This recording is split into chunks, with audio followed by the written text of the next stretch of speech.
Hello and welcome everybody. We're going to take a look at lens distortion in this short video. And you look at this image, this is just a block off of Rush Street in Chicago, and you can see these buildings. This one's slanting right here, and this one's, you can really see it coming down the side of this building, how much it's angled back to the left.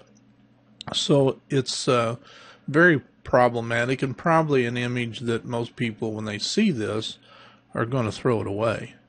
And we try some of the Photoshop tools. So if we go to Filter and go to the Lens Correction tool, you can see in here that we've got a few things that we can do to the image. The first one, we can basically click and drag. There we go.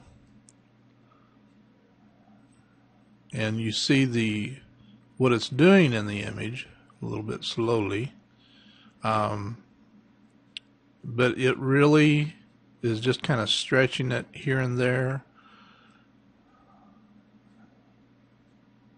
and we're really not getting exactly what we want out of this. We can just hold down the Alt key on a PC, and we can hold down the Option key on a Macintosh. This turns into a reset button instead of a cancel, and we can get back to what we originally started with.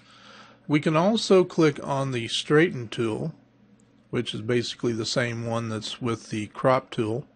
We can just click and go down the side of this building, and it straightens that building. But look at the extreme slope to this building now, and it really cropped this image a lot.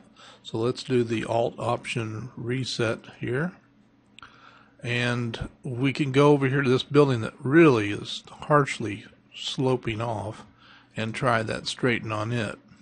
So we click down, draw a straight line down.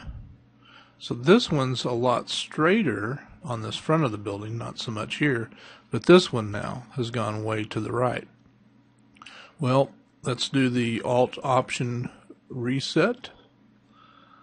There's also a custom tab right here that we can click, and if we click and drag the middle slider, you can see that we can change a little bit. Let's go back to autocorrect real quick. Well, we can be on custom and click on this grid. That's the third tool down, and you can get a better idea of what's going on in the image as you drag with that grid on to see if you can possibly line it up. Now it's fairly close here, but now we've created a curve effect into the image. Right here it's kind of curved, and right here there's a little bit of a curve going on. So again, not exactly ideal to do that. We can double click right back here at the middle and it'll return to the default. This is basically changing chromatic aberration. So if you change this, you're going to be working more with colors, obviously. That's not our issue here, color. You can also mess with the vertical perspective, and we're really not getting it lined up at all with the grid. You'll see with the horizontal perspective, we really are shifting the image left and right. So really, this tool can be very helpful for a lot more minor catastrophes, you could say.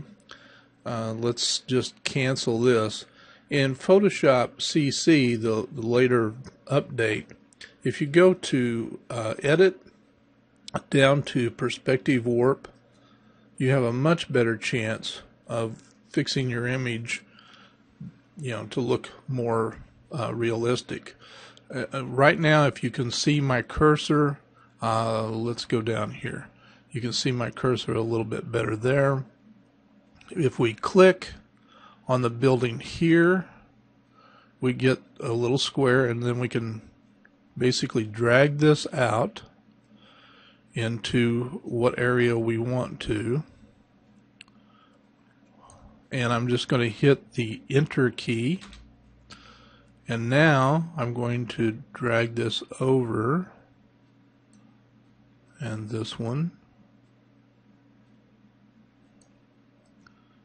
moving both till this looks like a pretty good rectangle. I can even move this up a little bit if I want to. Now hit enter again and the change will take place, and then obviously we've got to crop it. But look how much image we've saved versus the other. Let me double click that. Our front of this building looks pretty good. The front of this building looks pretty good. I think it's pretty remarkable what the perspective warp can do for an image. It's still not a knockout image by any stretch, but it documents where I was at a particular point and kind of save it for whatever reason. But still, it was more or less to show you what we can do with lens distortion. All right, that wraps up this video. I will talk to you all later. Bye-bye.